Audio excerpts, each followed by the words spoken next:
The Jimmy Butler saga with the Heat over. Traded to the Golden State Warriors, part of a multi-team mega deal.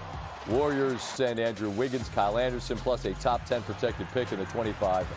First to the Heat, Butler declines his player option and will sign a 2-year, $111 million deal.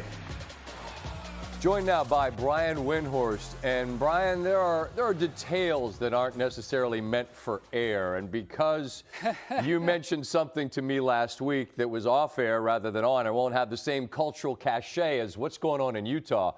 But you mentioned a team to keep an eye on as it related to Jimmy Butler was Golden State. He's going to Golden State. What had to happen for this to be the end result? So, this is one of those things where different people will have different versions of events, but there was a scenario that was somewhat close that was a 3-team trade yesterday that would have had Kevin Durant going to the Warriors, Jimmy Butler going to the Suns, and Andrew Wiggins in various pieces, probably similar to what the Heat got tonight, to Miami. There was this triangle that these 3 teams were working on. And, that deal might have happened if Kevin Durant had not made it known he didn't want to go to Golden State. And once that happened, that deal fell apart. The Warriors backed off. They could have gone through with it, Scott. There was no trade clause. They could have done the deal and tried to work it out later, but they didn't. And when that happened, you basically had the Miami Heat with a choice to make.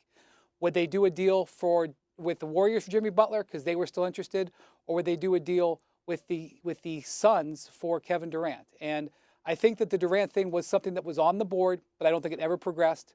I don't know if we'll ever know why not or what the reasons were there. But Durant is going to stay in Phoenix, at least what I think for right now.